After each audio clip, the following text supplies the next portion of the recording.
So thank you, Laura, again. It's a 6 hours workshop. And yesterday I'll brief about Jana, what happened. I started with my journey into this Eastern wisdom almost, I would say, 38 to 39 years ago. So I met my master in the Himalayan terrain where Lara is going, Rishikesh and Haridwar.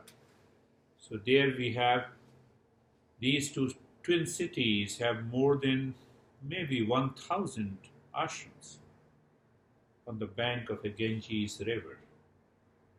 And once you start going up to the hills in the mountain in the Himalayas, you reach to the top of the Himalayas, it is known as Gangotri, so at the height of 12,000 feet above the sea level. So I hiked the Gangotri. Yes. Yeah. Yeah. And there, my master's monastery is there at the bank of the Ganges River.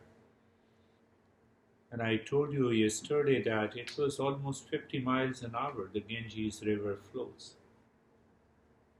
And you have a big mountain, and the water strikes that mountain. Just few steps away, you have a big cave.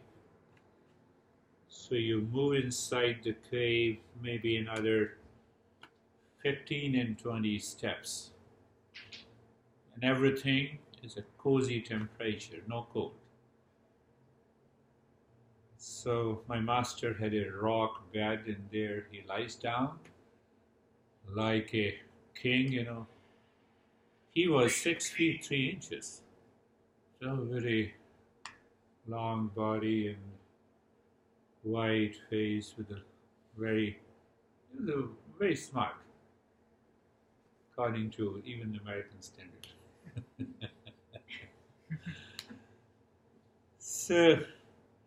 So we used to sit on the side.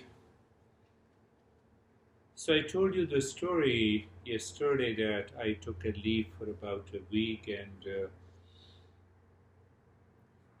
I told my master that I have come only for a week, so I had to join my Fed job in Delhi where I was working. So, these masters have a traditional way of teaching and sending the message to you that now you are a seeker. So he didn't tell me that you are a seeker, but he told them, oh, look at the bank of a Ganges river, where are you staying? And you are with your master. And you have only 1 week leave. What you are going to learn? So something happened within. I said, okay, I will stay until you say to me. And I stayed for 2.5 months altogether. And he used to speak early in the morning for 5 hours every day. Another 5 hours I have to contemplate and reflect on it. The next day I have to ask the question. So that is how, whatever I learned, I'm converting that into a series of the books, and this is one of them. I remember one of the most beautiful incident with the master. So normally what happens, so my master has another monastery in Rishikesh also. So we used to go there. So those who are close to the master, late in the evening after the dinner, you go inside his room and you massage his feet as a sign of respect. And while massaging, they the masters guide you. They pick up any principle and they talk about it. So I studied science, physics, chemistry, mathematics, and psychology. My mind and intellect is a hardcore science. So I was massaging the feet, and after maybe 15 minutes, he started snoring. My master started snoring. So I said it is the best thing, to stand up. I folded my hand. Mentally, I said, Namaste with eyes closed. And the moment I opened the eyes, and he was sitting there. How dare you believe that the master ever sleeps? I said, what is this? So I said, I'm sorry. I came out and I said, no, there is something tricky. So I got the second chance of massaging the feet. After half an hour, he started snoring. I did the same thing and he sat. He woke up again. The moment my eyes are closed. How dare you think so? I checked him 20 times. After 20th time, he said, is it not enough that you have checked? Why don't you work on this hypothesis that the master never sleeps?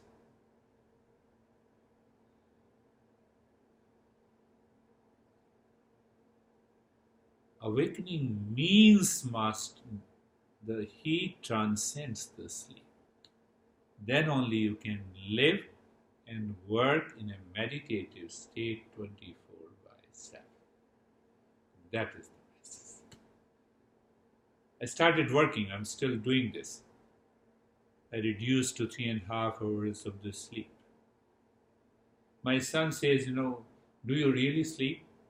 But that is not true. I also sleep, but I sleep for 3.5 hours. Even if I sleep for 1 hour, I can refresh myself.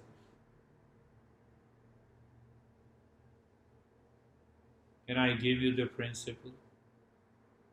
Understand it. And then we will start with our journey.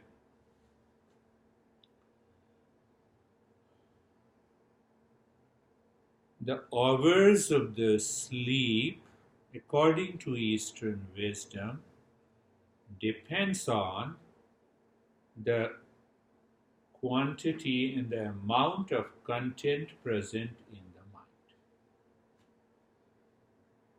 If there are no contents in the mind, Haley, you can do without sleeping. More contents, more or less we also have a psychology, principles and psychology. So now question is, before going to sleep, can you empty all the contents of the mind?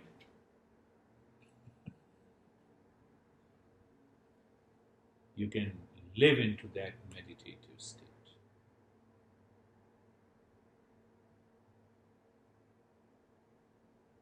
You are writing, Jenna? No, writing. Writing, Jenna. It's okay. So yesterday we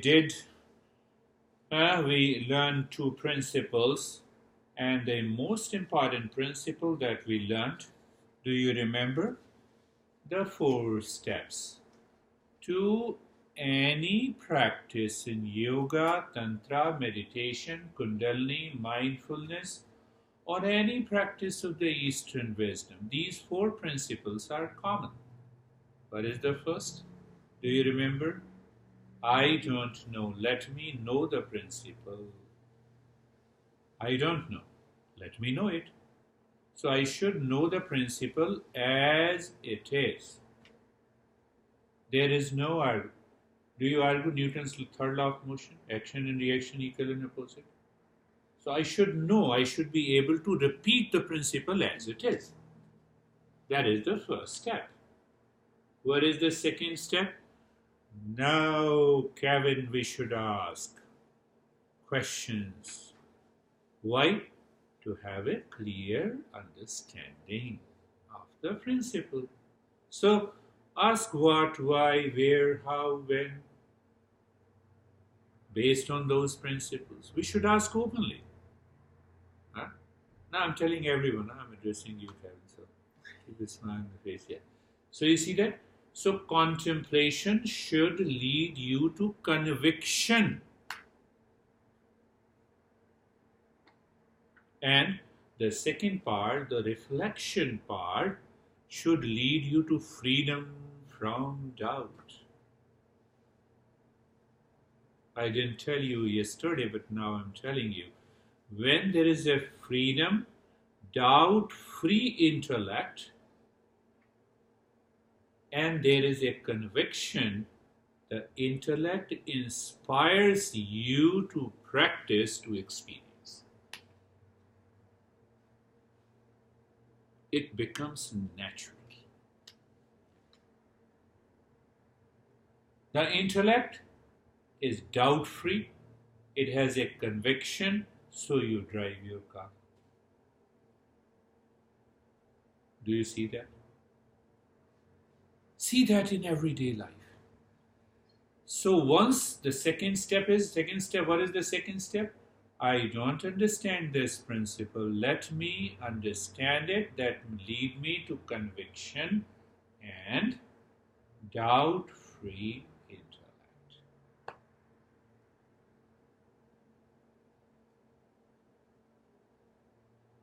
Third, now I don't experience, so let me practice and experience. See that how I can say scientific these masters have laid down the principle to explore our real nature. Fourth step, now you practice, your mind experiences the change. Where you experience the change? In the mind. That experience in the mind changes the brain. Repeated experience in the mind of calmness and peace is going to change the brain. What the neuroscience are saying? It changes the brain pathways. The term is used, neuroplasticity. Repeated experience. Last month I was reading the update on the neuroscience. There are two neuroscientists in California. They suggested that the regular practice of meditation not only brings the neuroplasticity, but they also use the two terms. Can you figure out? Epigenetics. Neurogenesis. Means a regular practice can help you modify the DNA. That is the power of meditation. So now when you see what is happening in today's modern world and scientific community about the effect of meditation, these masters have laid down the fourth principle. That if you continue to practice and you are keeping a record of the changes that is taking place, the fourth step is, now I change my entire life. What is that entire life? Now I start living, working, thinking, and speaking in peace, happiness, love, and wisdom. Your problem is done. That is what you were talking about. But the way we study the science, we have to study the Eastern wisdom.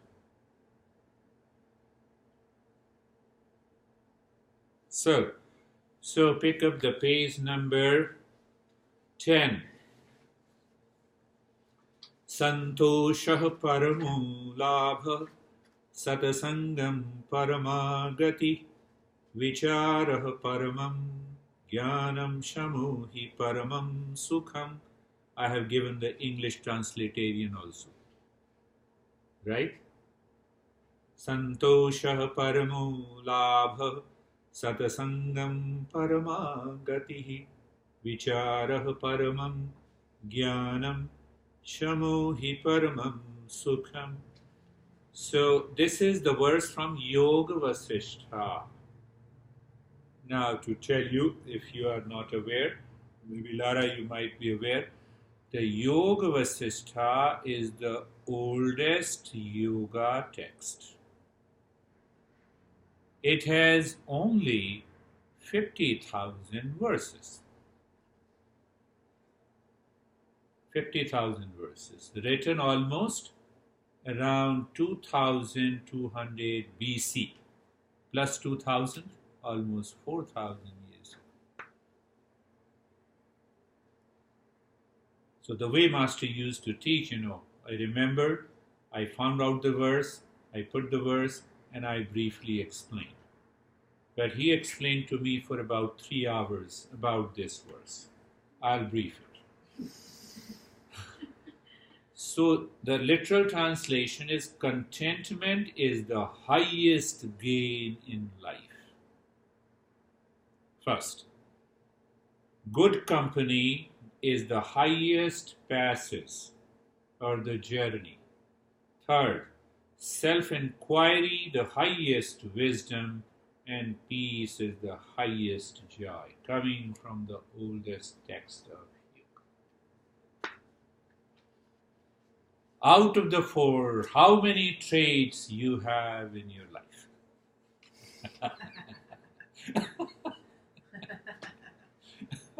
How many traits you have in your life? So if you pick up even a single trait, the life starts going to change.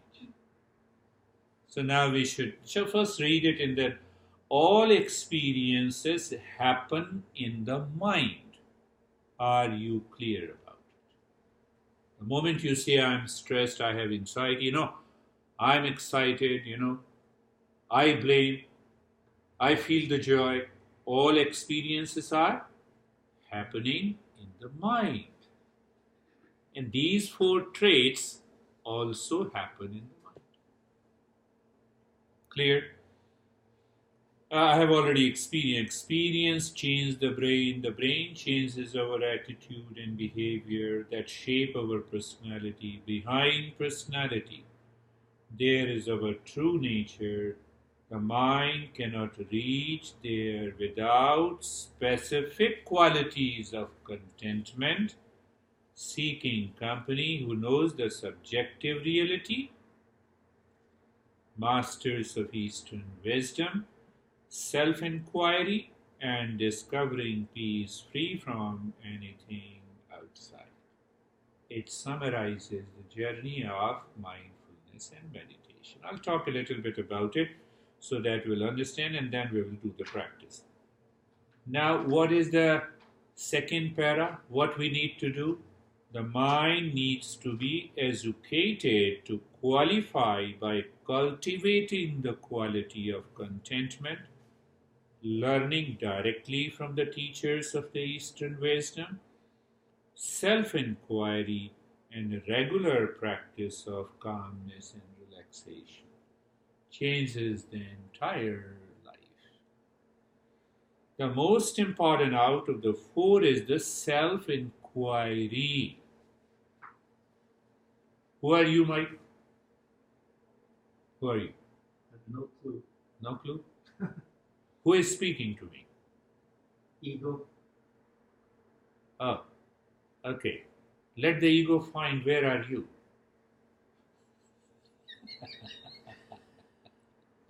Yes, you have started the journey, but that's good.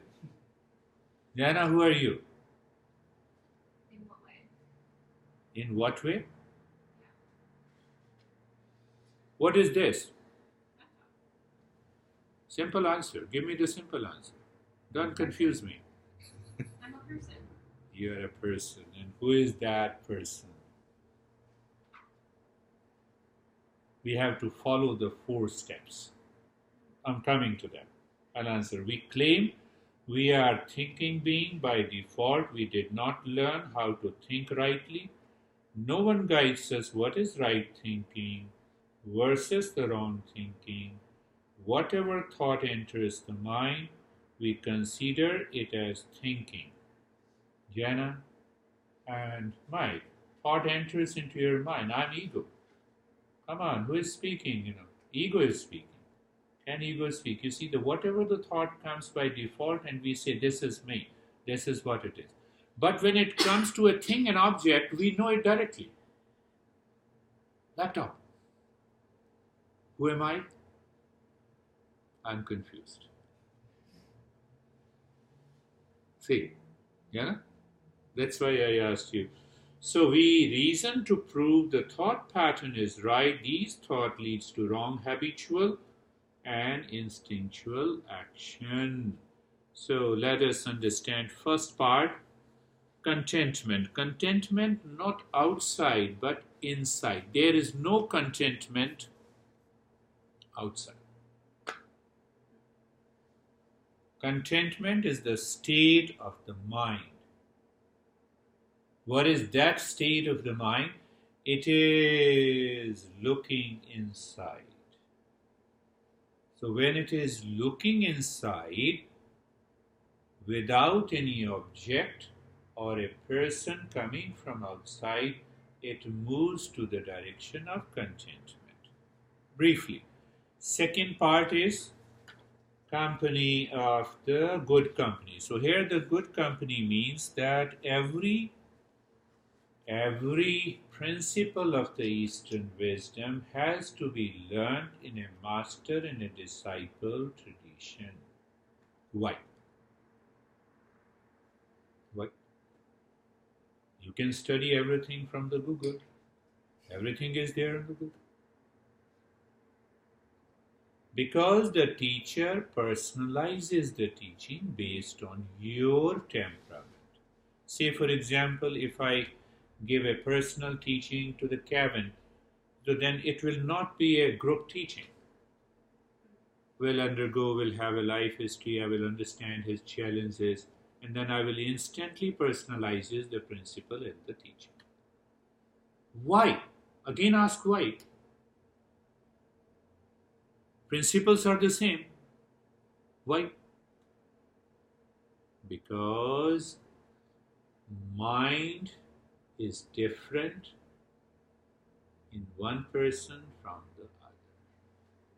The way the mind responds and reacts, the way the mind has accumulated impressions in the while living in the world is totally different. So that is why it is a personalized teaching. And that was the reason I said it's not only 1 week. I will stay as long as you wish me to stay. I will learn. We were only the entire family, I think we were only 4 people, and he personalized all the teachings for hours and hours together.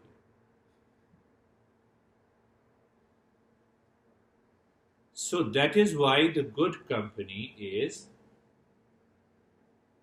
written here, the second principle, and the third is the self-inquiry. What is self-inquiry? Literal means same thing. Who am I? What is my true nature? I give you one understanding from one Upanishad, and once if you really understand it, say me yes. If you don't understand, then I'll make you understand from the different teaching. So in the teaching of the Upanishad, we say there are 3 levels of the self. One is known as the real self. Second is known as the false self. Third is known as the secondary self.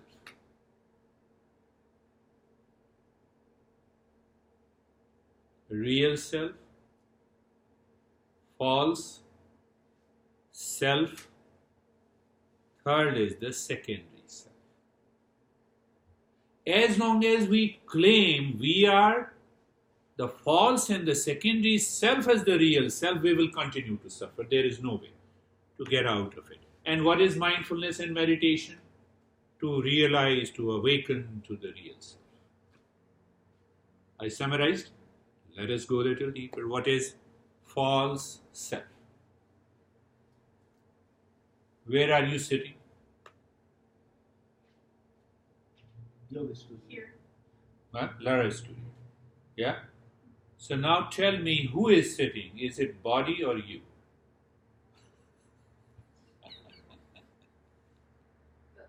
Both. Both? So what is happening now? Pay attention. The mind identifies with the body. The mind claims, I am the body, this is false self. Are you the body? Are you the body? Yeah, no. Tell me. Laura says no, so the answer is Huh? no. Laura says no, so the answer is no. I am not the body. But what are the parameters that proves that I am not the body? Can you give me example? So Eastern wisdom, scientifically, see how scientific it is. So it defines the real self as a pure consciousness, never changing identity. That never changes, that is eternal, that is infinite, that is full of peace and happiness, love and wisdom. So does the body follow these parameters? It is constantly changing. It is false self. So what happens? First, the mind identifies with the body, claims I am the body, and then the secondary self takes birth. What is the secondary self? I am the father, I am the mother, I am the son, I am the daughter. If you are not the body, you cannot be father, mother, any relations. Are you understanding that? Are you getting there? So when we say the mindfulness is transcending the body and the mind, it is transcending the false and the secondary self, so that the mind awakens to the real self. Are you clear? Did you understand it? Now apply that in your life. The real self never fights. It is the father, it is the mother, it is the partner, it is the son, it is the daughter. They have a problem. You don't have a problem. When you become something, that creates a problem. That is why you say that, what were you saying before this session? About all the madness and stuff. Yeah, madness and stuff. Yeah. So that madness is happening in the false self and the secondary self of which you are not. But why it is happening? Because my mind is constantly claiming that I am false in the secondary self. Then that creates a wrong notion and the wrong thinking, and then the reaction starts, and then the blame, complaint journey starts. And we fall into stress. Let me give you another example, Mike. So simple. You are Mike. You are father. To Josie. You are husband. Not anymore. Not anymore. Okay. Now I don't I want. was, though. Huh? I was. You were. So can you tell me, you were husband first or you were Mike first? You were Mike first and Probably you Mike, became husband, Yeah. right? Mm-hmm. I'm a human being, then I become husband, wife, son, daughter, father, mother, right? Mm-hmm. That becoming is a problem.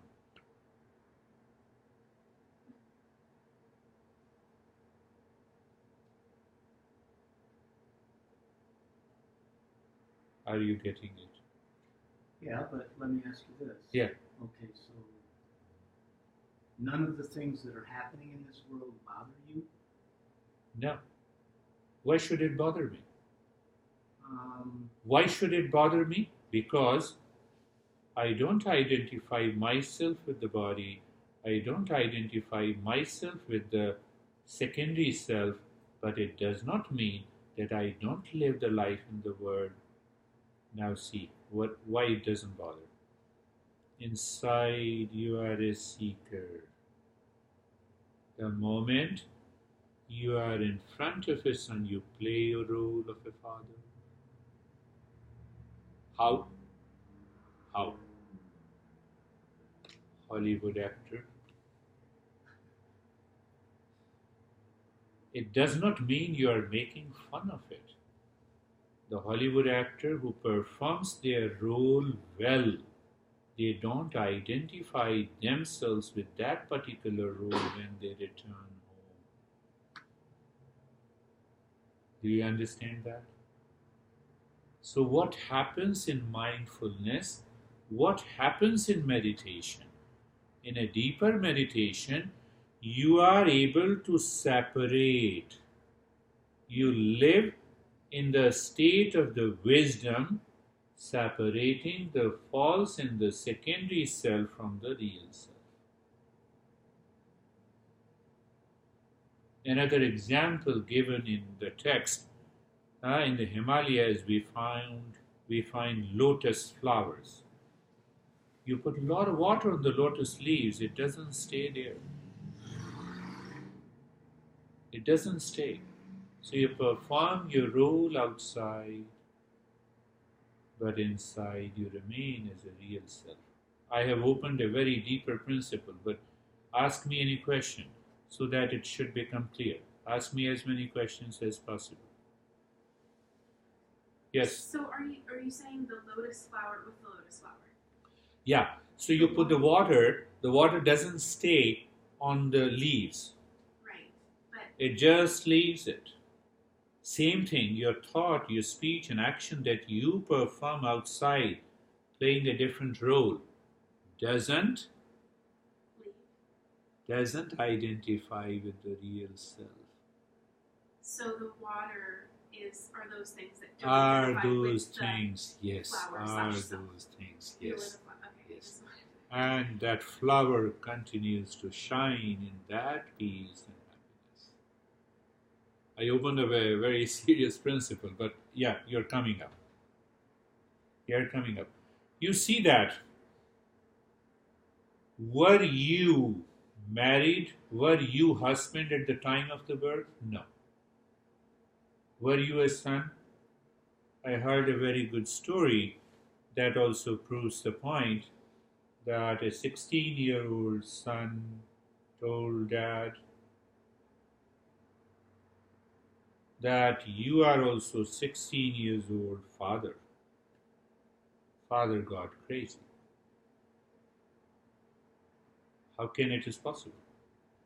16-year-old father and 16-year-old son. Is it possible? Is it possible? Is it possible? Yeah. How is it possible? Well, before you had the son. Yes, yes. So we distort our role as a father. Oh, I've been your father, I have a lot of experiences. See the point. So these wrong notions has to be dropped completely so that the mind becomes clear, the intellect is inspired to practice, and then you always succeed in meditation.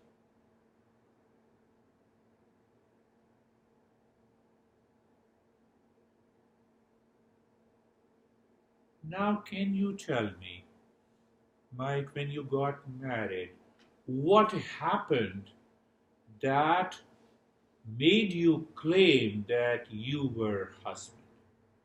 What changes took place? It is a label. Yeah, I mean, same person, I just now have another label. So label has an element of attachment, right? Mm-hmm. So the moment you had an attachment, you left the state of contentment. Because attachment demands, attachment has an expectation. And any expectation in the world can never be fulfilled. But it does not mean that we should drop our relationship. Today there is no relationship. That's another wrong thinking. I have to perform my role without any attachment. Contentment has come. So where you learn these principles, personalized teaching of a teacher, the second point. Third point, self-inquiry. And the fourth point, what is the fourth point? The fourth point, the peace is already there. Peace is already there when you follow these 4 points. Are you understanding? Are you understanding? Did you understand? Pick up this and then we will do the practice before we go further.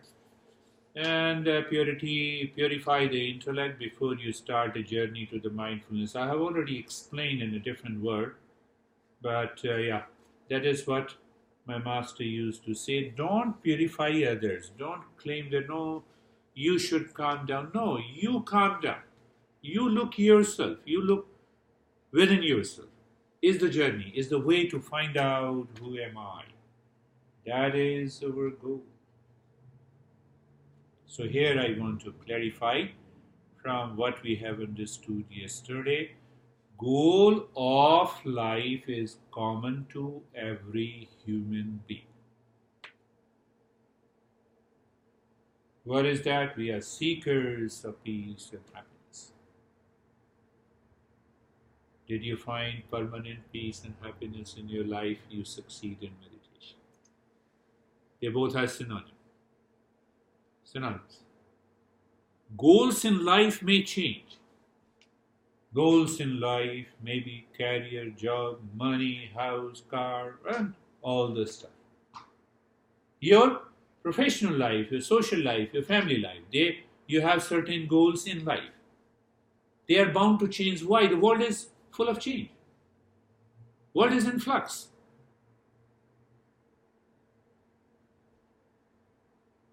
But that I, located deep inside, is not changing. Did that I change now at this age? When it was the same I when you were 5 years old. It is the same I when you were 20 years old. It was the same I when you had a label of a husband or a wife or a son or a daughter. See that? Did that I change? Body changed. Did that I change? Who is this I? Who is this I? That is what we have to, that is the topic of this self-inquiry. Buddha said mindfulness, but he declared, know thyself. Know thyself. Know yourself. In the state of, now I'm completing. Know in the state of emptiness, nothingness. What is that emptiness and nothingness? When there is no false self, there is no secondary self, that is the state of nothingness. So the mind reflects my true nature. Are you getting it? Did that I change? First thing. No. Now see that, yes, that would be the main point, and you keep in your mind what we are doing in 24 hours of life. Oh, with a smile on the face. It's simple. What we are doing for 24 hours in our life. Sleep, right? Waking state. In waking state, few worries, few pleasures, few thoughts of pain, few thoughts of reaction, right? Eating food, liking and disliking. Someday I like, someday I don't like, right? Someday I say it's a bad morning, someday I say it's a good morning. But alas, morning has nothing to do with me. Morning is always good. Right?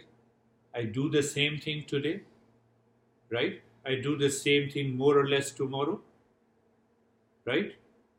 Third day, fourth day, I am doing the same thing again and again, days after days, weeks after weeks, months after months, years after years, expecting a different result.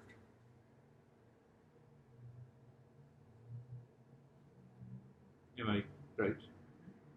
I expect a different result, but I am living in the same way, habitually, instinctively, with the same secondary self, with the same false self, and expecting tremendous result, expecting totally a different result. It will not never happen without doing meditation, because the meditation transforms your mind. Are you getting it? If you have doubt, let me know. If you have doubt, raise your question. We are doing Mike the same thing again and again, every day, days after days, weeks after weeks, months after months, years after years, and expecting a different result. Today I will be in peace. Tomorrow I will be in peace. There is no peace tomorrow. We are doing the same thing. We marry or we divorce. More or less the same thing. Why? Happiness. We eat one thing, we eat second thing. After all, eating is the same. Pleasure seeking is the same. We change the content, the object. We change the people, which we say divorce and remarry. Do you understand that part? The false self and the secondary self is of a repetitive nature, habitual, instinctual. If you don't break these wrong notion, meditation doesn't succeed. You don't reach to that state of contentment, you don't reach to that state of the self. Now you experience a separation. There is a word known as viveka. So viveka means you separate the false from the real. In our journey, even the Buddha speaks about it, viveka. Can you separate salt from the sesame seed? Yes. How? Because they have different properties. There are two things, right? Where lies the problem, right? And you can separate milk from the water, a little bit complex, but you put it into the machine and you know the properties of water and the milk. Where lies the problem in meditation? I am not very clear what is false self and what is real self. There is total mixture. Ignorance does not mean that I don't know about myself, but there is an incomplete knowledge about myself. So there is a mixture of the false self and the real self, secondary self and the real self. So we say separate these two, and the moment you're separating, will you have any problem outside? You have already separated, you know you are separate from it. Then you will never ask this question. You are already separated. Do you understand that part? I summarized in hardly half an hour. Let us follow the practice of meditation and we'll apply these principles, what we have learned, and see how it works. But smile. So sit or lie down, whatever is comfortable to you. Whether you sit, you lie down, I have no objection. Meditation, why? Meditation is a state of consciousness. That state of the consciousness is real you. So that real you never lies down, never sits up. It has nothing to do with sitting, lying down. Buddha used to meditate lying on right side for 6 months, lying down on left side for 6 months, sitting for 6 months, and standing for 6 months. So you have all the four options. Whatever options you follow, but follow it consciously. The eyes are closed. So we will continue further from yesterday. Position of the body. What is that position of the body? Your hands are facing the ceiling near thighs, near the thighs on the floor.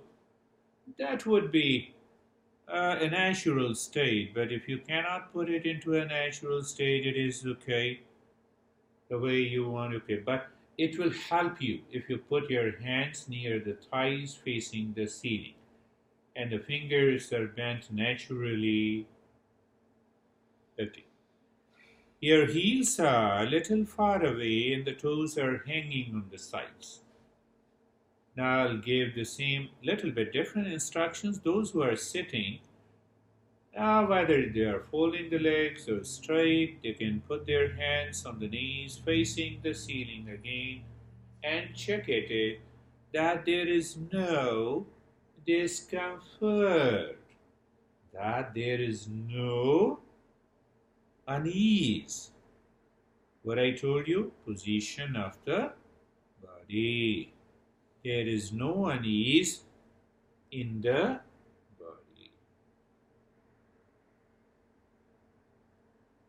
We'll follow the same principle and then I'll add some more today.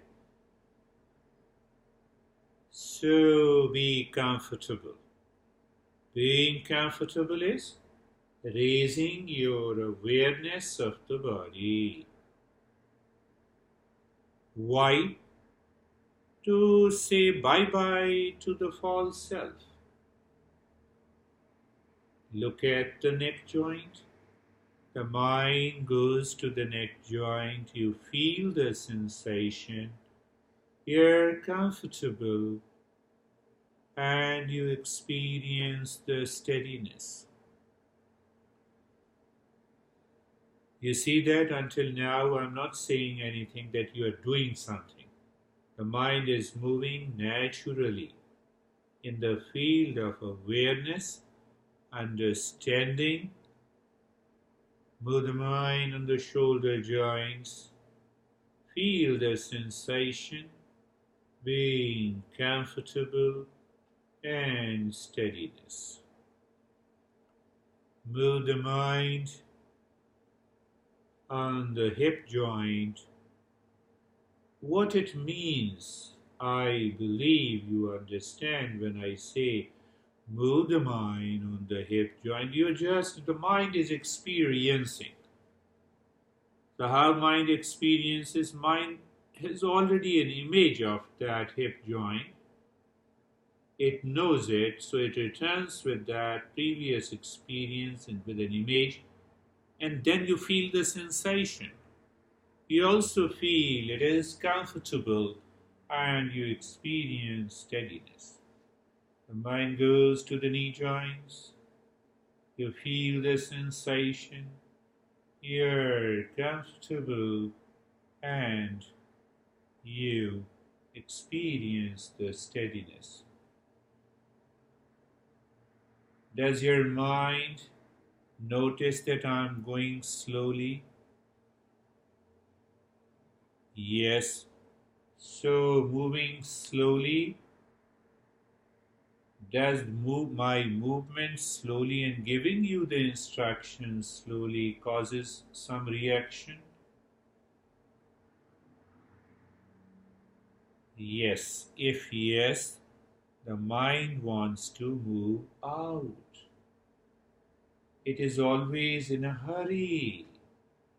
Why I'm giving the instructions slowly?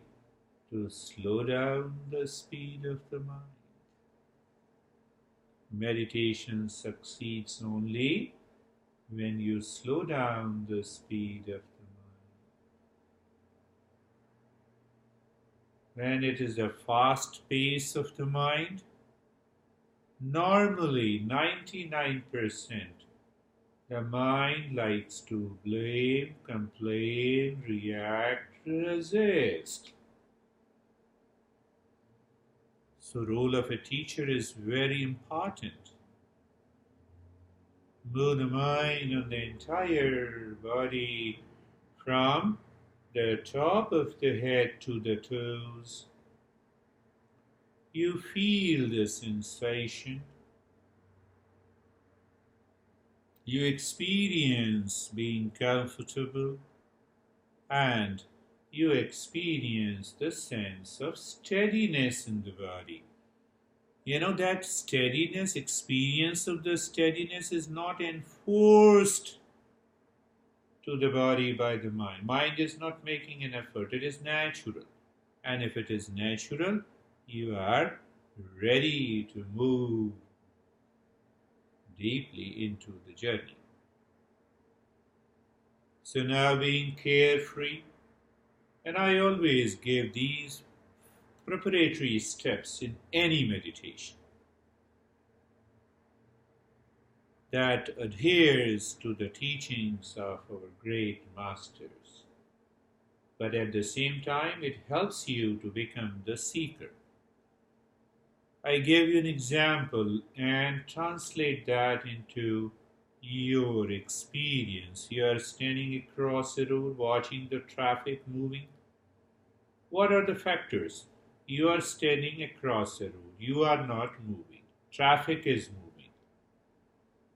So, when you say that traffic is moving and you are not moving, it means you have already separated yourself from the road and the traffic. Mind says yes. Okay. If the mind says yes, there is a mental traffic. You separate yourself. How? That is an expression every teacher speaks of. Let the thought come, let the thought go. So, whatever you're feeling with reference to the body, sensation, let it be. Sensation deepens, good. Sensation, you feel lightness, tingling, good. Any change in the body, accept it. These changes are nothing but the traffic. Thoughts are coming and going, they are traffic. Thought may be good, may be high, may be low, may be positive, may be negative. They are all mental traffic and you are separate from it. Can you separate? In your mind, you are watching the mental traffic the way you are standing across a road, watching the traffic exactly the same way at the mental level.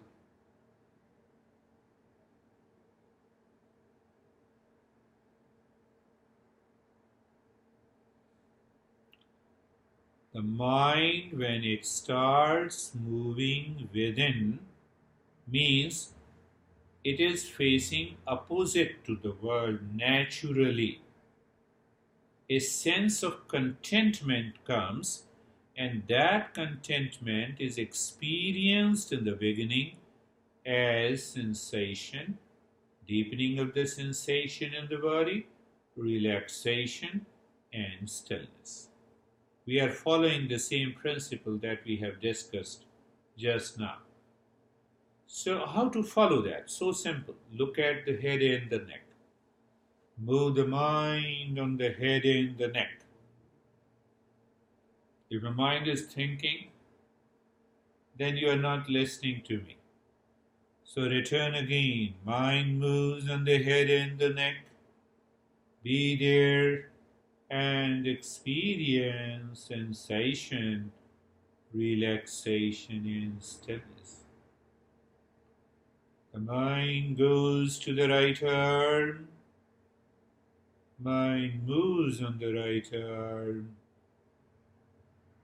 You feel the sensation, relaxation, and stillness.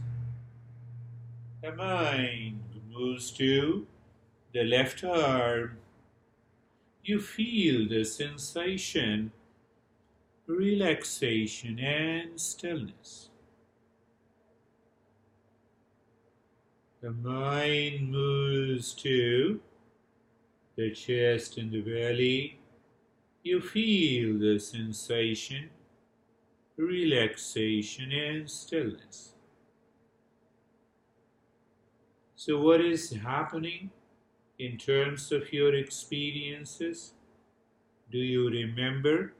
I told you, we discussed and we agreed, we understood that through the practices, the mind experiences the changes. These changes the brain. Brain changes our attitude. Attitude changes our personality. And we start working, thinking through a different, a new personality in our personal, professional, and social lives. The entire life changes by regular practice. So you should accept the changes. Whether you may experience tingling, numbness, vision, lightness, you may feel as if the body is rising up. You may experience as if the body is sinking into the floor. An extreme tingling. Let it happen. You accept and recognize. I believe you are clear. So move the mind on the chest and the belly. Feel the sensation, relaxation, and stillness. You know, you understand why I am moving slowly. I have to slow down the speed of the mind. Why? So that the mind starts moving within. If I continue the fast pace of the mind, it mixes with the past habit and the past impression, and then you will not change. Move the mind on the right leg. The mind goes to the right leg. You feel the sensation, relaxation and stillness. Mind goes to the left leg.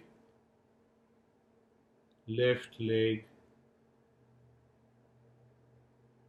Experience sensation, relaxation and stillness. The habitual mind will like to check if you have new experiences. Then it will start moving the toes of the fingers or twitching the eyes or move the spine. No. No. So you are aware. You maintain a consciousness and awareness in the journey of meditation or mindfulness. The entire body, from the top of the head to the toes, and you experience sensation, relaxation and stillness.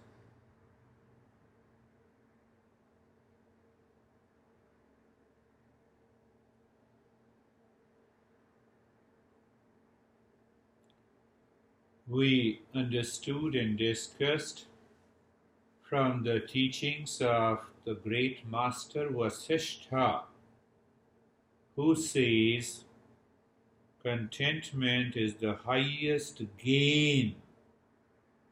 Good company is the highest passage.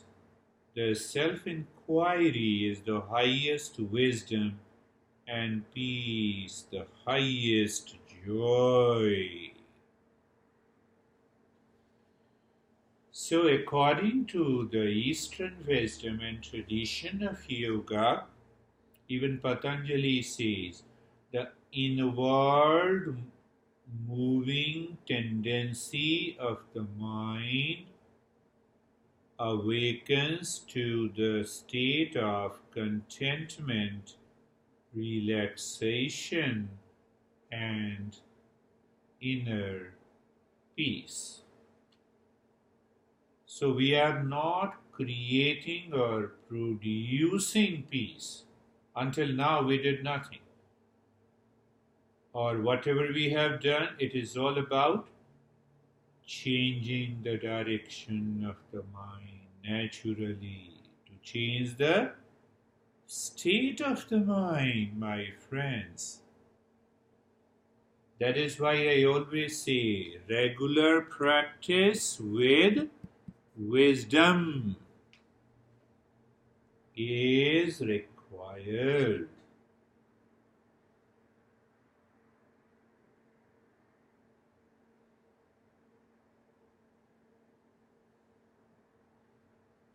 Now we'll pick up little other steps. The mind is full of wrong notion, understanding that I am the body, even if you have intellectually understood. So the intellectual understanding does not translate into an experience. We will see how we can translate in a simple step what we have learned yesterday.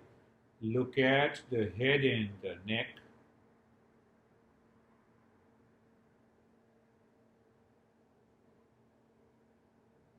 Both the arms, and check if the sensation deepens. The mind is looking within. Both the legs, the entire body.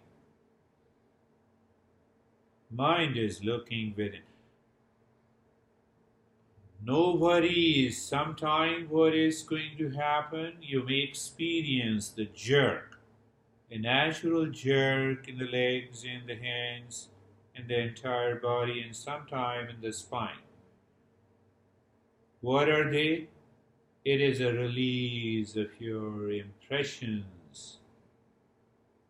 And sometime it happens many a times, even in a half an hour of the practice. So don't worry about it. You are in safe hands. Whatever the practice that I give, you're always safe. Why? We both are working consciously.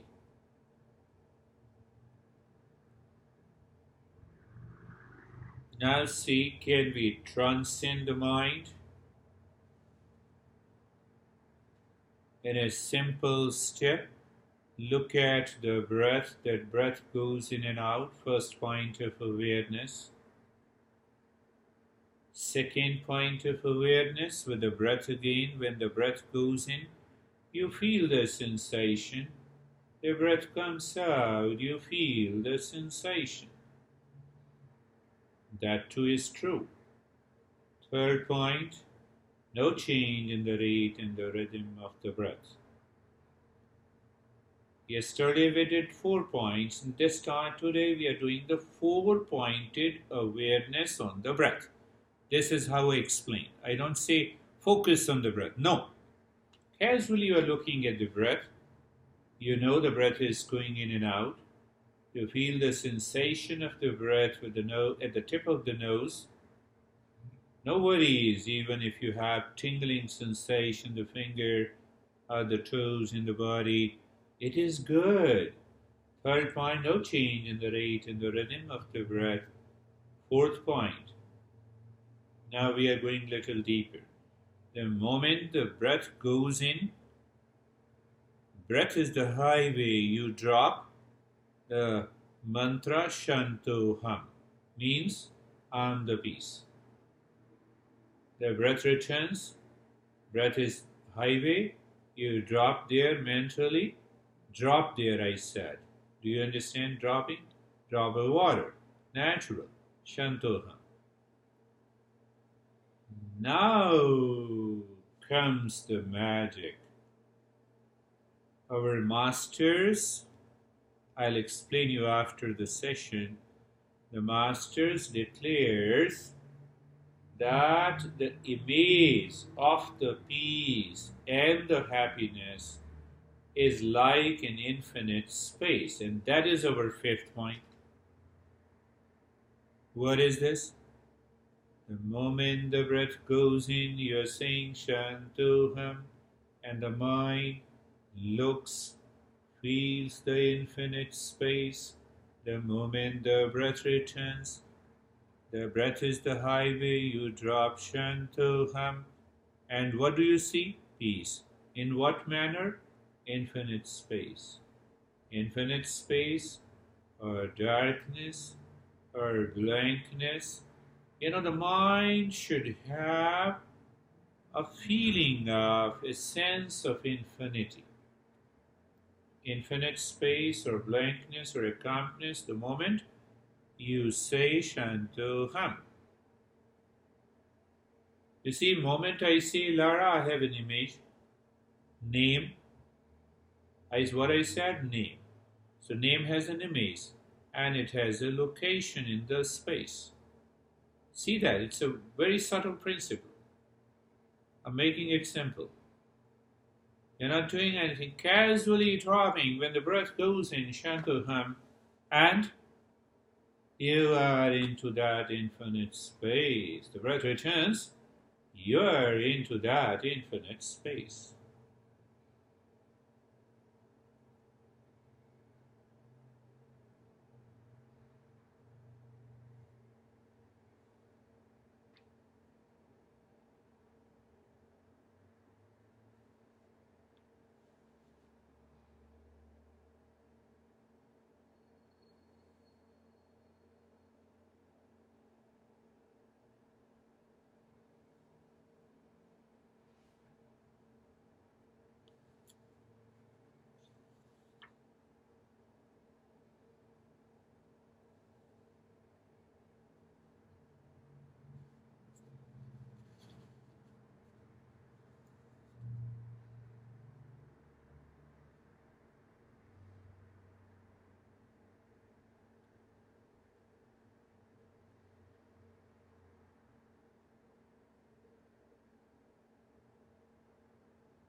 Just leave everything, do nothing, no movement.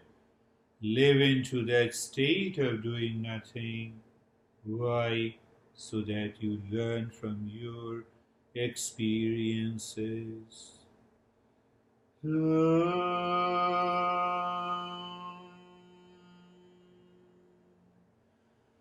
Shanti, Shanti, Shanti.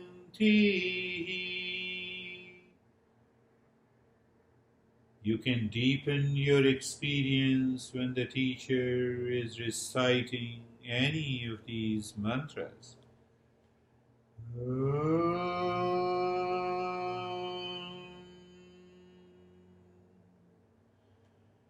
Shanti, Shanti, Shanti.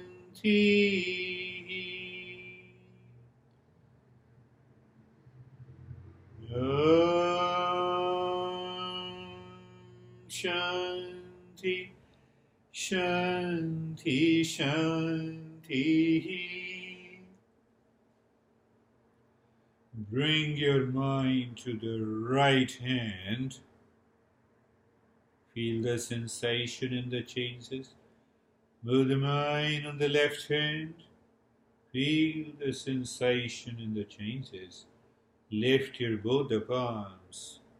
Place it on your closed eyes. Open the eyes inside.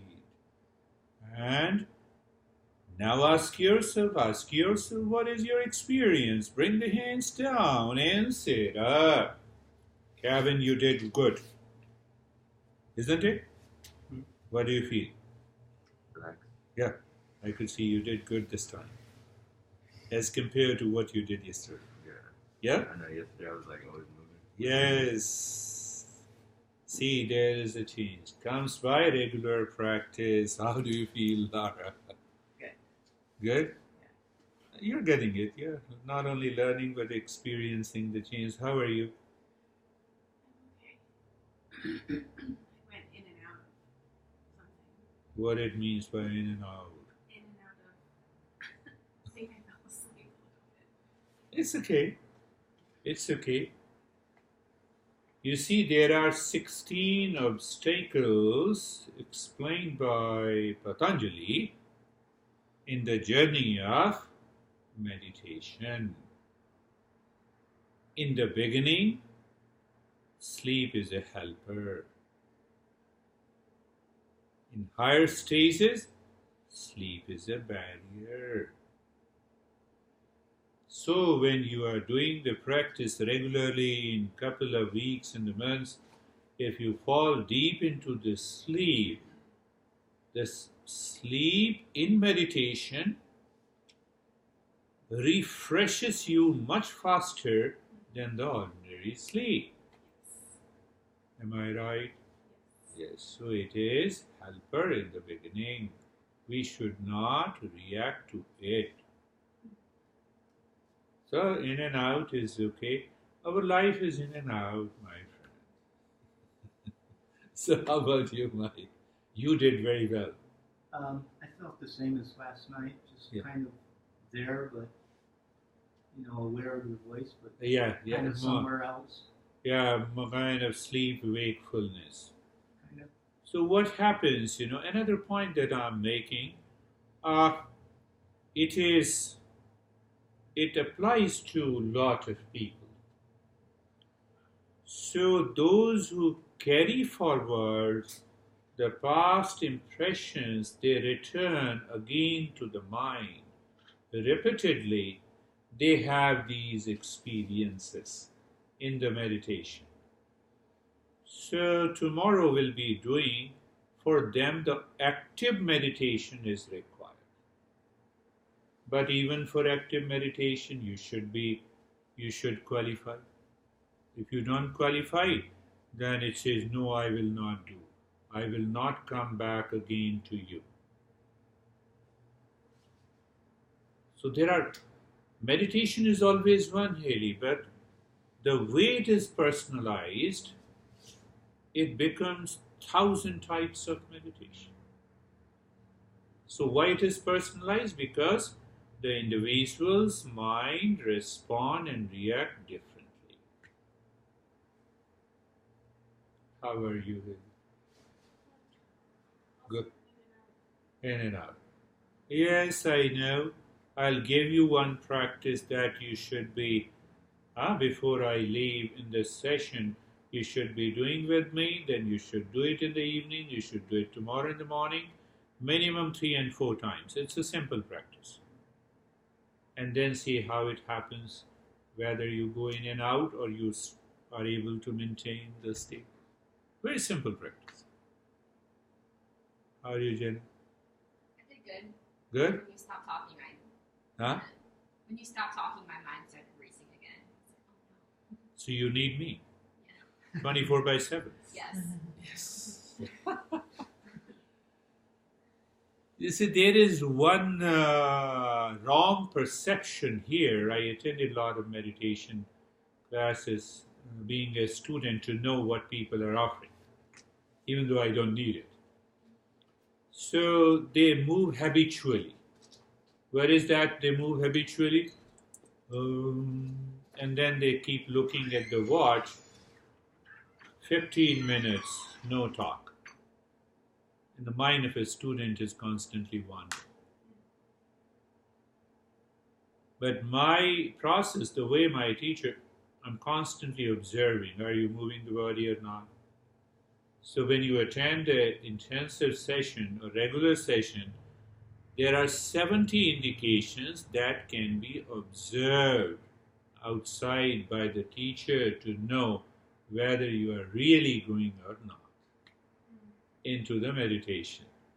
So based on those observations, sometimes I shout in different steps to make you aware, return, not going in and out. That is, it's a very dynamic process. That, I want to hold your mind naturally by your mind. So I give the tools and the steps and the practices. Now remember, I told you about my master. We are walking in the woods in the Himalayas. What a mother has to do to remember her son is 2,000 miles away from her. Nothing. Just remembers. She just knows it. Isn't it, Jana? Whether the sun is 2,000 miles away, whether sun is in the home. Right? Did you understand the question? No. Let me repeat it again. What a mother has to do to remember whose son is 2,000 miles away from home.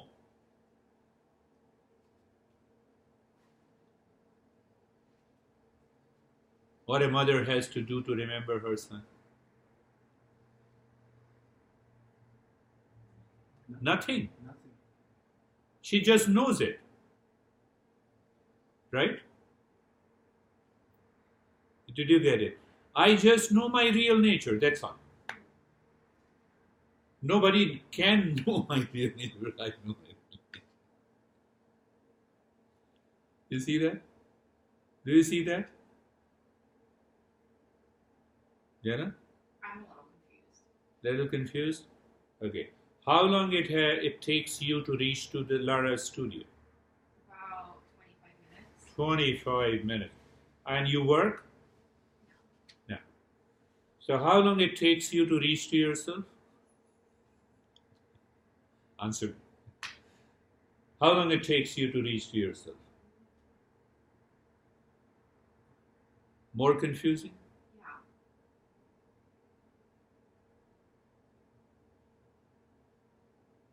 How long it takes you to reach to yourself? Really? Yeah. Huh? I like it. No time. No time. Even it does not take the time when you speak your name. So when you say it takes no time, means what? I become aware of myself. Finished. Right? Do you remain aware of yourself 24/7? You become aware of the blame and the complaint and the past impressions, and that takes your mind outside. I forget myself. Buddha, in one of his speeches, talks. He says, what he says? Self-remembering is meditation. Remembering that real self is meditation.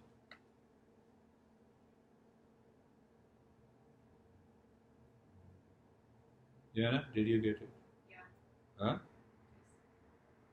It is related to the first question also. It is related to the first question also. So let us look at the next page. Page number 12. Purify the intellect before you start a journey to the mindfulness. Now see the beautiful example given by Krishna, the originator of yoga. I gave the reference.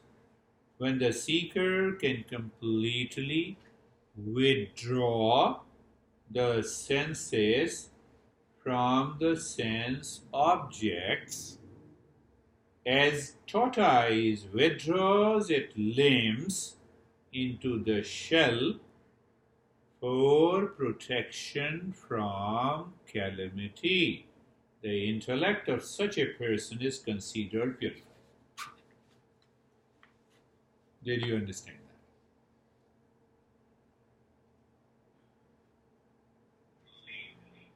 Did you understand that?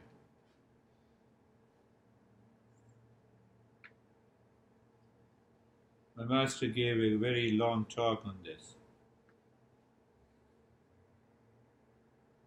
Simple, briefly, because it's only a 6 hours workshop, but briefly, when we say mind, structurally, there is no structure of the mind as such. Structure means a physical entity. We have a brain, physical entity. It is known as a gray matter, right? But the mind has 4 functional entities. Can be divided into 2 pairs, mind and memory, intellect and ego. They all are considered as 4 functional entity of the mind. Do you know your house, Jana? Yeah. Memory, mind and memory. Mind, memory. So when I say Jana, Jana also, the name comes from the past. Mind and memory. Huh? Then the intellect and the ego. The moment Jana's mind says, I'm Jana, the intellect identifies with the I-ness. This is intellect and ego, 4 functional entities. They are functional. They are not present anywhere. When I make a decision, it is intellect. When there are a lot of thoughts are moving, simple thought, thinking, thoughts are coming and going, in and out, it is mind. And when I say my mind, I has come. So 4 functional entity, right? Like foam. What is foam? Water. Wave is a water. Ocean is a water. But the main thing is water. I'm giving this example given by the masters. Why this intellect needs to be pure? Can you think of it? The intellect has to make a right choice and forward that choice to I, to live in peace and happiness.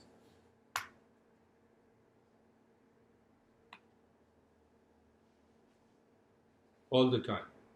But it doesn't happen. Why it does not happen? We are following the same 4 steps. I know the principle. I don't know the principle. I don't know. Let me know the principle. I don't understand. No, I follow the same sequence. See that. I don't understand. Let me understand it. I don't experience. Let me practice it. I follow the same. Why the intellect has to be purified? Because the choice the intellect makes matters in my life, right? If the intellect makes a wrong choice, but question comes, why the intellect makes a wrong choice? That too is to be understood.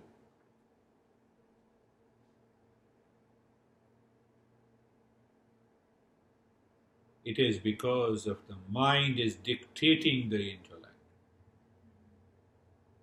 Why the mind is dictating the intellect? The mind has a desire in it. But from where the desire has come from the mind? From the sense organ. It is attracted to the objects outside. people outside. So now see, he says intellect has to be purified to succeed. Who says? Krishna. Who is he? Originator of yoga. That is how I explain to you. Now, let me explain differently what is written here. You can read it. Understand that very important point. First, understand desire. What is desire? Want. Yeah, want. What is want? You have translated. You have given me synonym. What is To have something. Yes, to have something approaching. Now, understand. Such a beautiful definition and clear understanding. Desire means, first point, seeking other than me. So external. External. You seek either an object or a person, or anything other than me. Right? So what is other than you? It is outside. Now the mind returns again. So first it is seeking other than me, an object or a person. Then the mind returns again and projects a happiness there. And when it projects happiness there, then it has a craving. That is known as wanting. That is known as expecting. Honey, I expect you to behave in a proper way. So first, I am seeking honey. That has gone into the background, but it is there, right?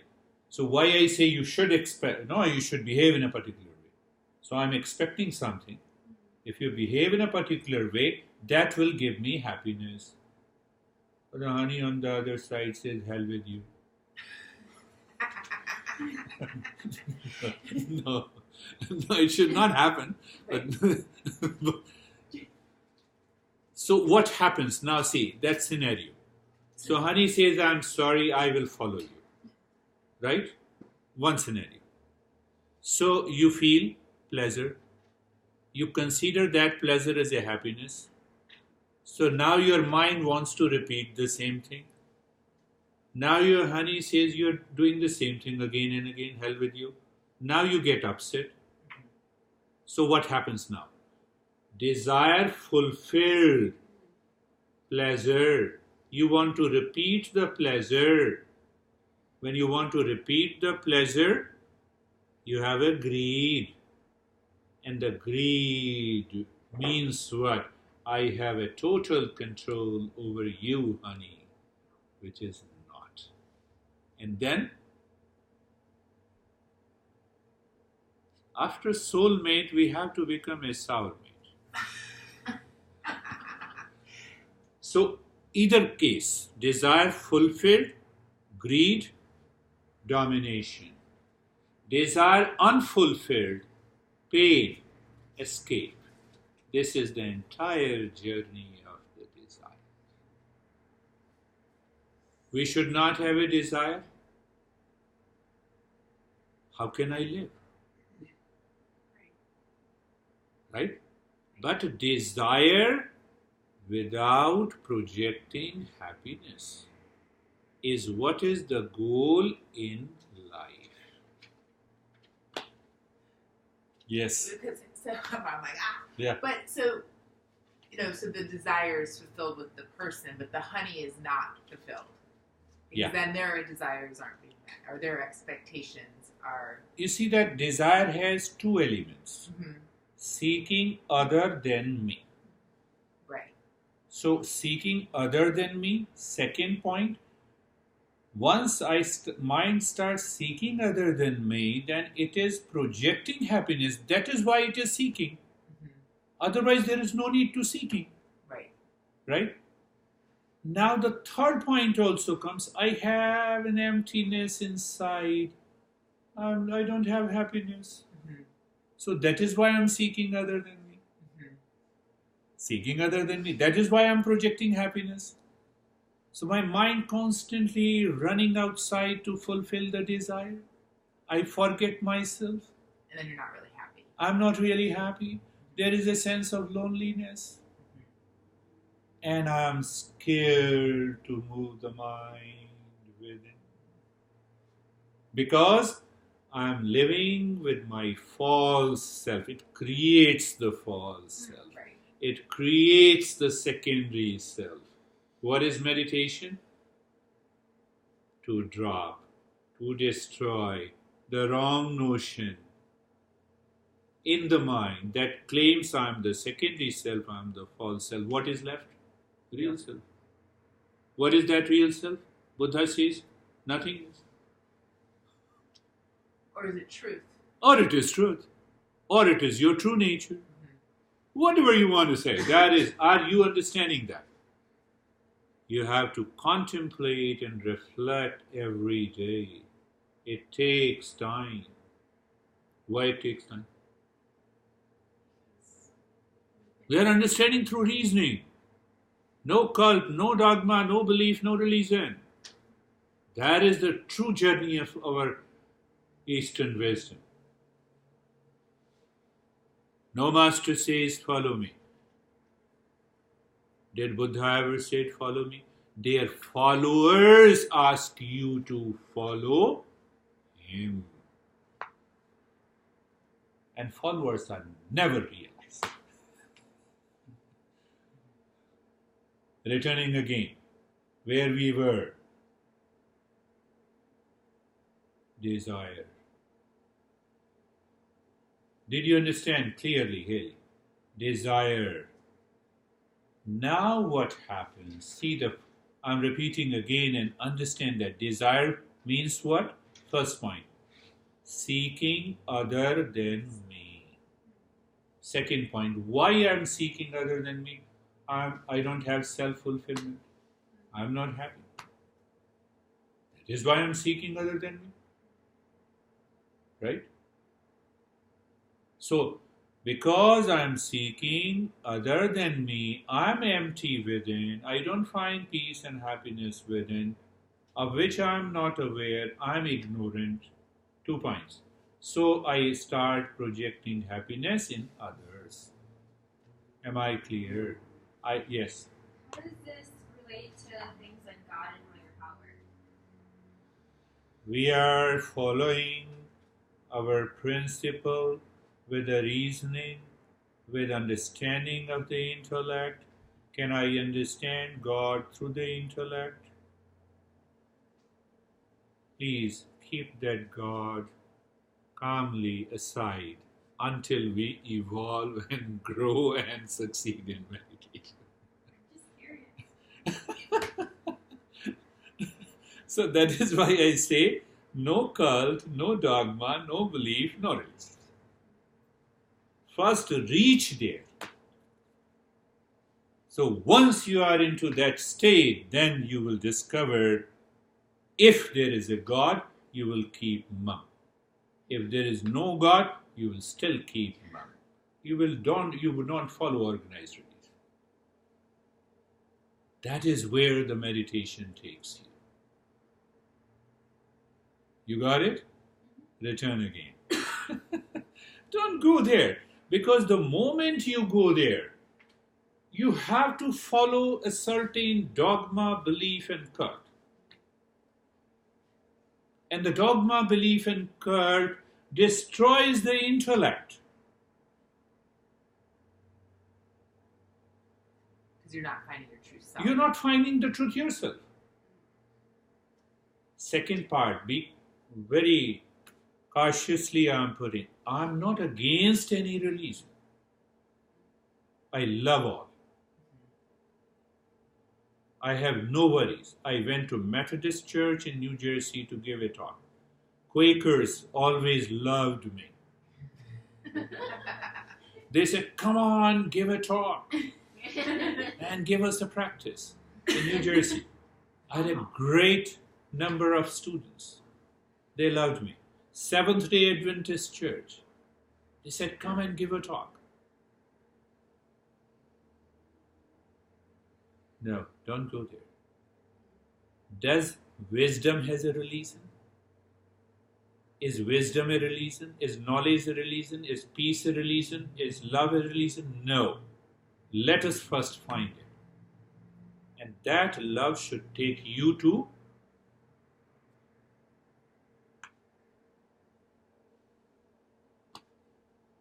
are you clear? Be 100% clear, authentic while discovering yourself is the process of meditation. Clear? I'm not giving you a hope. I'm saying, do you understand? Do you have a clarity, practice, experience, change? Bring an end to the suffering in your life. It is 100% possible. So, returning, and then we will do. What is that? Desire. So, mind has a desire when it fulfills three conditions. I am empty inside. I don't find peace and happiness inside. Therefore, second point, I am seeking other than me. Whether I want to marry, I am seeking other than me.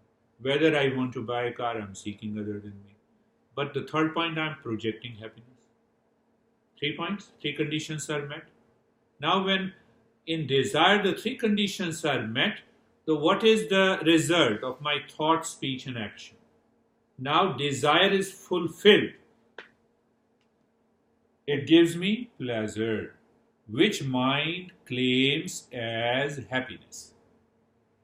I fulfill my desire.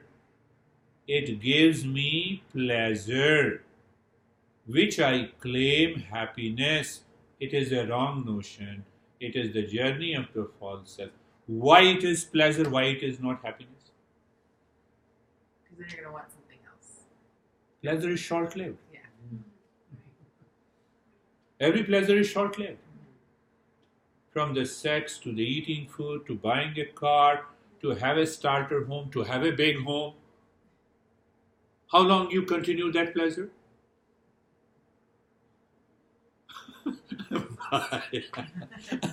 Yeah, do you see that? Huh? At the same time, we are not going against any one of them. We are treating our mind. That is more important. And when you do not understand, you become a follower. Now see the other scenario. The desire is not fulfilled. What happens? Frustration, pain, anger, hesitation. In both the cases, whether the desire is fulfilled or not fulfilled. So what the master says? Free the intellect from the desire coming from the mind, processed by the sense organ. And then we will understand, we will take up this, understand another principle. This is such a beautiful principle. Desire lives in sense organ first. Then it lives in mind.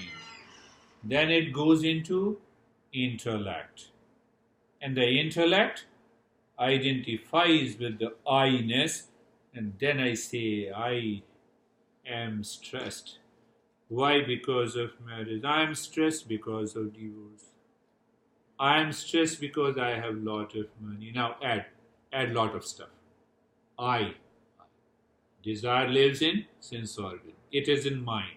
It is in intellect. And now the intellect passes on. Here is you. Why you? Someone left you, that's why you are suffering. It is not because someone left you, it is because of the desire is living in there. Mike, no worries now. Pardon? Mind is clear now. For this part, yes. This part, I friend. still have a question for you. Yeah, keep this part clear all the time. I'm trying. That's good. Now ask me a question. I still struggle, assuming that one accomplishes what you're suggesting, how to react or deal with or help or participate in alleviating suffering of others. I mean, if we talk about love and compassion, isn't love and compassion helping others? It's a simple question, and it is also a very deep question. It's altogether a entire different journey, but make it very simple. My master used to say, first help yourself. You enter into the peace and happiness, start living into that state 24/7 is going to help others naturally. That is the simple answer. The second question, you have to hit your mind and ask your mind, why I want to help others? Why I want to help alleviate the suffering of others? Are they really others?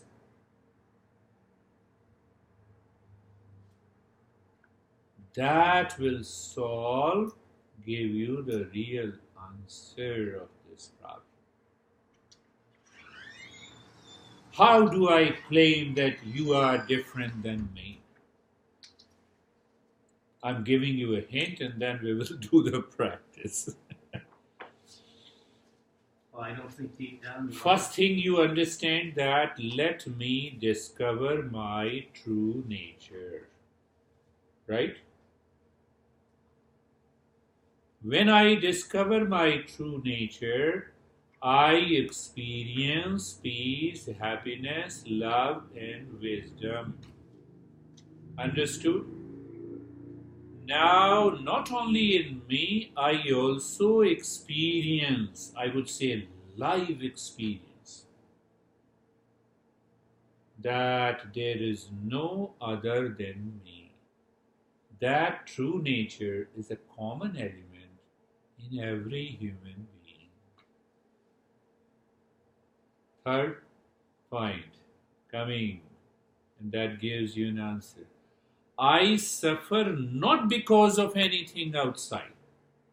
I suffer because of my own ignorance, incomplete knowledge about myself. So now you are into that awakened state. How you are going to help the way the Buddha helped? Come on, do you understand why you are suffering? Will you be dictated by their suffering and start tearing your eyes? No. No. You don't become a social reformer when you are a meditator. You don't become a social activist. It is their job. Let them do. Don't interfere. Please don't interfere. So we meditators have totally a different role. Are you ready to bring an end to the suffering? That is why you are attending this session. Are you qualified? Yes, I want to be qualified. I want to treat the path. That is why you are here. So, every meditator helps in the way. But if you want to be a politician, I want to alleviate the poverty in this world. Big promises. So we are not politicians, we are not social activists, we are not social reformer. So what is the goal? I evolve myself with you. Are you ready? Then you don't get upset what is happening in the world outside. It is happening due to the ignorance. We have been repeating in yoga, Tamaso ma jyotirgamaya. Why we are repeating? Moving from ignorance to wisdom. That is our journey. Our journey is not moving from outside to inside. It is a movement from inside to outside. I have solved this. Now I gave an answer to your question briefly, but it has lot of steps. So once we understand that step, then you are clear. Oh, then you enjoy that. You enjoy. Now see that, for the last 40 years, and then we'll do it. But during the last 40 years, I think I have catered and I have more than maybe 10, 15, 20,000 students, maybe more than that. And I have students, who are with me even, yesterday. He was with me for the last 21 years. He has become a qualified seeker. He wants to learn it again. He is maturing. He is evolving. Everything is now in his family is into order. He evolved himself. He evolved. We know the story, I don't want to say, but just make a sense that at 11 p.m. one day in India, and his wife called me. If you don't come to my house, I will commit suicide. I said, wait until I reach. And then I helped them to. Now he has evolved. He has no issues, no complaint. But that is also helping his surrounding, his family. The journey of the Eastern wisdom is totally different. Do you understand that? Are you clear? Somewhat clear. So that is what the Buddha did not say that, let me become a king of this my kingdom and I will alleviate the suffering of others. Never. Any master never said this. No master became a social activist, social reformer, politician. That is not our job. We're not at all concerned who is ruling the nation. Not at all. Well, if you'll ask me, do you like this politician? I said, I love everyone. I have no issue. That's not my journey. Am I a social reformer? No. Am I a social activist? No. Then who am I? I'm totally selfish guy. Real selfish. Yeah? So you come to me with an anxiety and depression. Should I start crying? Should I pay sympathy? No, and not at all. I will help you understand why you got this. I'll help you uproot the problem and move into that state of the peace and happiness. Why? Because I have found it. Many masters have found it. That's how I followed those principles. So I am 100% sure you can also find out why. Because that real nature is a common element in every human being. Our colors are different, our gender is different, our nationality is different, our height is different, our taste is different. But there is a common element. That is the beauty of the Eastern wisdom. Common element inside Jenna, you, and inside this guy is the same common element of the real self, the true nature. So if a person comes to you with that suffering, you see in him the true nature, but he doesn't see it. And you know why he doesn't see it, so you help him. That solves the problem. Can you alleviate the suffering of everyone in the world? You know the answer. I don't want to go deeper. You know the answer. If the existence wanted, no one should suffer. It lies on the existence. Even I cannot alleviate the suffering of my siblings and my kids. The moment they are born, they are separate from me. They have their independent existence. Yes, I can point out right way, but you don't want to follow. Why? Don't suffer because others are suffering. That is the message. Don't suffer, my friend, because others are suffering. First, alleviate your suffering. Reach to that state. And from that state, look at the world outside. You will find the answer. You will have no question coming from you. That is the way the world is. Jana, listening? Close your eyes. Sit down. You have to do this practice. It has 4 steps, which I always give in every session. 4 steps. I say it's self-awareness practice. It has 2 active steps, 2 passive steps. I'll explain to you. So understand that step, and then you do it today, do it in the evening, do it tomorrow, in the morning, do it at 10 a.m. and then come after doing 5 times. I'll ask you what happened. Do you promise? It takes hardly 10 minutes.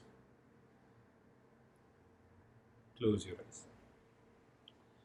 Close your eyes and position of the body. Whatever the position of the body you want, it's okay.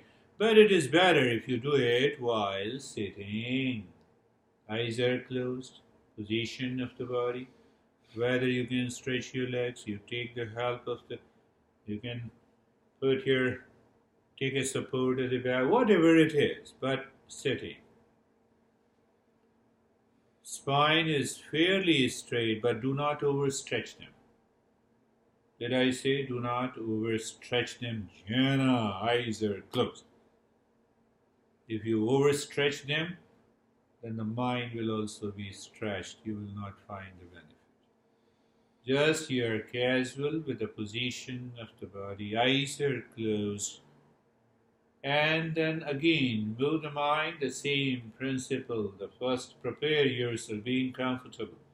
Look at the neck joint. Sensation. When your mind moves on the neck joint, you feel the sensation, being comfortable and steadiness. Shoulder joints, sensation, being comfortable and steadiness. The entire body, from the top of the head to the toes, the body is comfortable. And experience of steadiness. So there means what? There is a simple condition. The body remains steady. Now see what happens. In the sitting position, the mind plays tricks and tantrums, start moving the body. No, I'm not comfortable. No, I will move the position. No. Don't listen to your mind.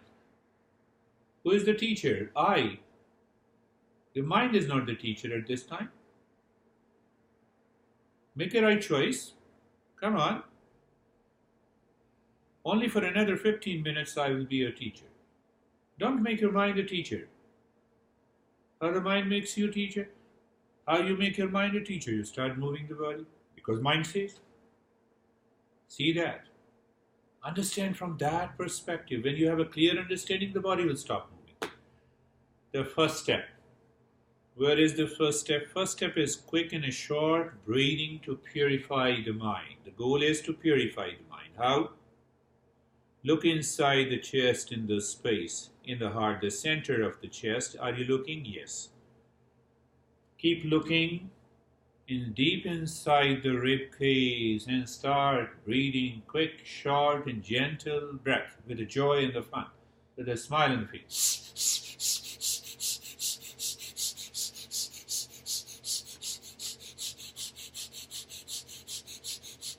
With a smile, fun and joy. Just playing with the breath. Don't start thinking, I'm breathing, what will happen? Nothing is happening. You have been breathing for years. Continue with the fun and joy, but keep your mind deep inside, looking into the rib cage. I have tried this practice intensive in a shorter and the longer version. I have found that 99% people have benefited. I call this as a self-awareness practice. Please continue. Do not stop in the middle. Why? I'm saying it. Who am I? I'm your teacher. The mind says, no, let me stop. Something is happening. That is why I'm doing it. Don't listen to your mind. Don't make your mind a teacher. I know it will happen if you're listening to the teacher only for another 10 minutes. Then I'll be your friend. Continue. Continue. Continue. I like this. You all are doing better. I like this. Continue. Continue. And stop it. Do nothing. Just experience the change. Are you listening to me? Yes, you are listening to me, not to your mind. You see, what is the practice? That the mind should listen to the teacher, and when you are doing the practice, mind should listen to the steps. Clear? Now the second step. Start inhaling deep into the belly, into the chest, up to the collarbone, while breathing out, lips together. Make the humming sound louder, deeper, and longer. With a smile, fun. Louder.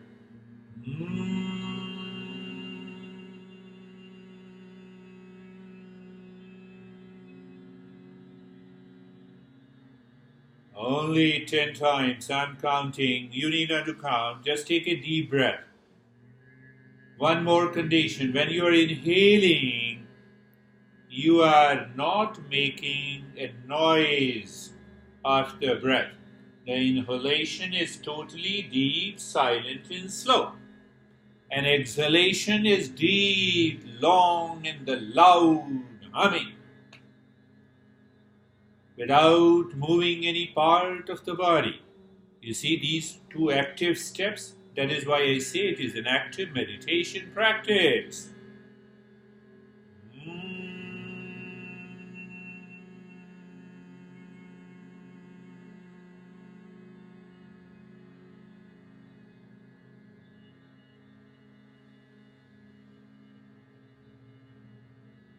In the state of being comfortable and steadiness in the body, you are doing the humming sound. Inhalation is totally silent, and exhalation is louder, deeper, and longer. I know you're listening to me, not to your mind, my friend. You have been listening to your mind for so many years. That's why you are here with me.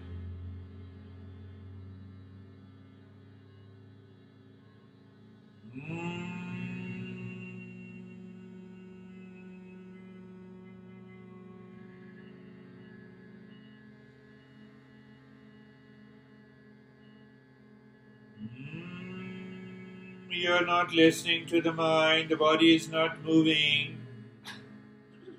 You're doing it louder, deeper, and longer.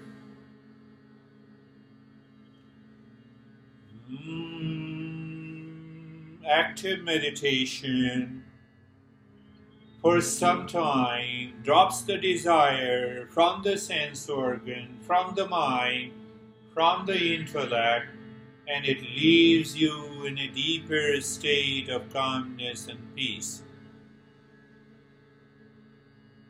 It's for temporary, but if we repeat it regularly, the mind then starts listening to you, and you start working on the mind is the bigger step of meditation. Continue.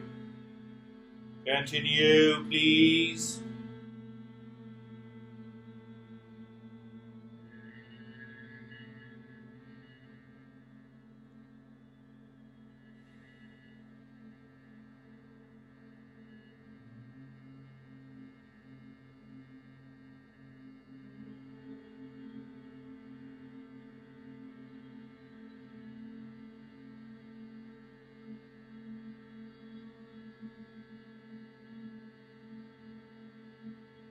And stop the humming, but no movement in the body. Why? You have to work on the mind rather than the mind should work on you. Maintain that awareness. Look at the head and the neck. Sensation, relaxation, and stillness. Both the arms. Third step. Both the arms, sensation, relaxation, and stillness. Now you can have a deeper experience after doing those active steps. The mind moves on both the legs. Be there, sensation, relaxation, and stillness, entire body. Once you learn it, you can do the practice even while lying down. But first understand. So what is the first preparatory step? Position of the body and being comfortable. That is the preparatory step. We don't count as one step. The step one is quick, short breath in a fun, in a playful manner, looking deep inside the heart. That entire instruction is important. Keep looking deep inside. Second is doing the humming. Inhalation is totally silent. Totally means that you have to breathe deep, silent and slow. And humming is louder, deeper and longer until you experience by self-practice that your head and the whole body start vibrating, a sense of blankness. Third step, look at the head and the neck. Just be there until you experience sensation, relaxation and stillness. Both the arms, sensation, relaxation and stillness. Chest and the belly. During movement of the mind to the different major parts of the body, you are working on the mind. The mind is not working on you. When the mind is working on you, the mind starts moving the body and you miss the practice. See that. Now you have understood every part. Look at both the legs. Sensation, relaxation, stillness in the entire body. Sensation, relaxation, and stillness. Now, the same step I am adding. The moment, no change in the rate and the rhythm of the breath. The moment the breath goes in, Shantoham, looking into the space inside the forehead. Shantoham, the breath comes out. The breath comes out, the mind moves with the Shantoham, recognizing the outer space. With every breath coming out, with every breath going in, you see the space deep inside the forehead. Now, if the mind is working on you, it will move the body. It will put you in a discomfort, unease state. And you realize that the mind has started working on me. You have to work on the mind. What it means? So simple. Follow the same step. The moment the mind starts working on you, gives you a lot of complaint, tell the mind, I'm going to repeat the practice. Why? It is hardly 10 minutes. Now do nothing. Remain as you are. And once you remain as you are, the peace descends from your true nature to the body, to the mind, to the intellect. The time comes, I can tell you the experiences. If I extend that practice from 10 to 15 and 20 minutes, the body simply freezes. Otherwise, the mind has been complaining, no, I cannot do it, I cannot sit. And do nothing.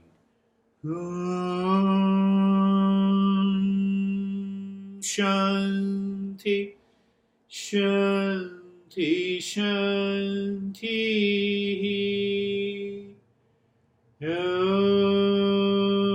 Shanti. Shanti, Shanti.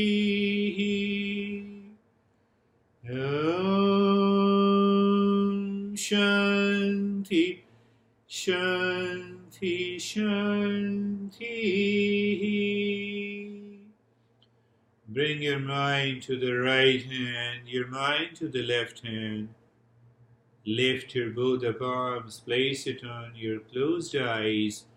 Open the eyes inside the palms and ask yourself, what happened? Where you are? Bring the hands down.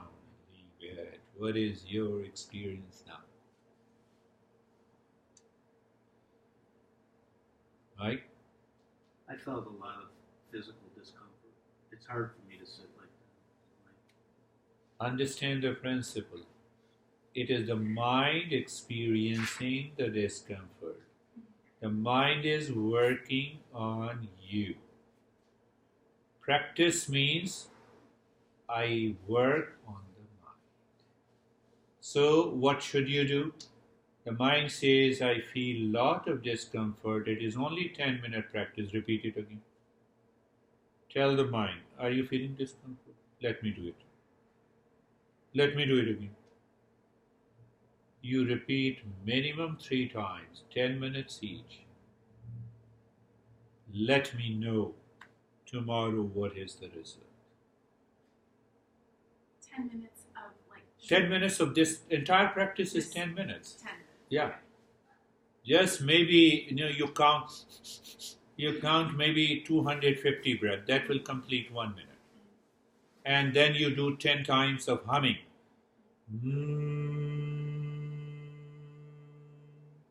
Then move the mind and the major parts of the body, bringing that experience of sensation, relaxation, stillness. Third step. Fourth step, looking at the breath. The breath is going in, mentally saying Shantoham, and mind becomes the space. The breath comes out, Shantoham, the space. And after that you do nothing. Even if you do it 3 times, your body will not move. You are talking of discomfort? Body will not move. You will definitely be in a different state of the consciousness. How are you, Heli? Good. I just can't breathe very deeply right now, so it's hard for me to. I'm covering the. Remove the wrong notion. Did I say you to breathe deeply? Short, very short. Just do it. Do it. Short. Shorter than what you are breathing normally.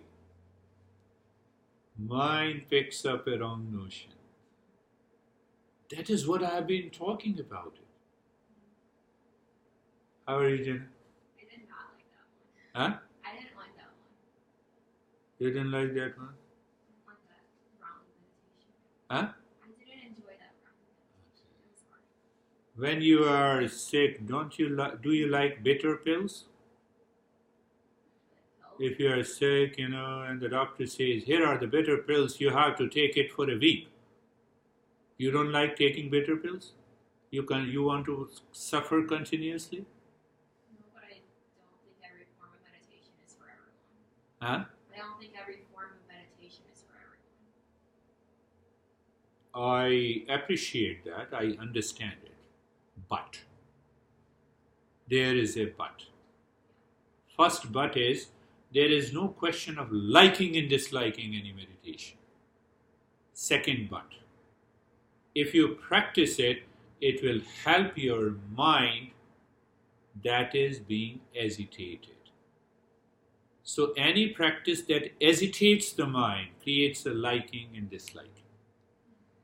Right? I've just not at a space mentally yet where I can do that kind of meditation without disliking it. So if the mind has a liking and disliking, I'm summarizing. Pay attention. It will be long enough. That is the principle. I'm not teaching. All the masters have passed. If the mind says, I like this, I don't like this, the mind is already outside. I have to work on the mind. The finest principle of yoga, which we say, Shreyas. The first thing we understand, the path of the Shreyas. What is Shreyas? What is right and good for me? What I like and dislike creates further conflicts and confusion. confuse him. So, our country's approach of yoga, you don't like it, leave it. I'm giving you a bitter pill. American way, our way is that, oh, you don't like it, Jenna, please, okay, I will give you another meditation. So I'm going against that tradition, American tradition. The real yoga tradition says, understand why you like it, why you dislike it. It is coming from the mind. And that mind which has a liking and disliking should be dropped. It is coming from the desire in the sense organ, desire in the mind, desire in the intellect. And you have understood clearly. Don't do that. It's okay. Yeah? Only 1 minute. Yeah? Yeah? Did you understand that? No, first you understand the principle. I'm not saying that, I'm not pulling you. Did you understand the principle? Yeah. That if the mind lives in liking and disliking, it is bound to cause conflict, confusion, reaction, agitation, anxiety. Now make a right choice. Ask your mind, contemplate. So we say Shreyas, the path of the Shreyas is what is right and good. Path of the Preyas is what I like and what is pleasant for me. So if I continue to like and dislike and what is pleasant for me, it is constantly changing. And that changing causes too much of impurity in the mind. That leads to ignorance, and ignorance is the cause of the suffering in our day-to-day life. So what is the meditation? To follow the path of the Shreyas. What is Shreyas? What is right and good? What is right and good? My real nature. What causes me the likes and dislikes? The mind has created lot of impressions coming from outside with the preferences of likes and dislikes. These accumulated impressions are stored deeper within. It expresses itself in the form of a like and dislike. Are you getting it? You continue with the like and dislike. No issue. Just I made the clarity. I'm just making the clarity. No God, no dogma, no belief. What are the 4 principles? Can you repeat it? Do you remember? I don't know why they use that example. I don't know why likes and dislikes. Right? What is the second principle? So let me know it. I don't understand. Let me understand it. Huh? So what is that understanding? Clarity, conviction, no doubt. No doubt. Yeah? Now doubt is clear. No, I still have doubt. I still insist on my liking and disliking. Then you are not following the second principle. I'm not saying believe in this God and that God. I'm not saying it all. Not at all. I will never say it. Even though I love all the religions. That's a different matter. That's my personal first-person experience. Why should I tell you? I've come here as a teacher and a guide. So what is the third principle? I don't experience, so let me practice and experience.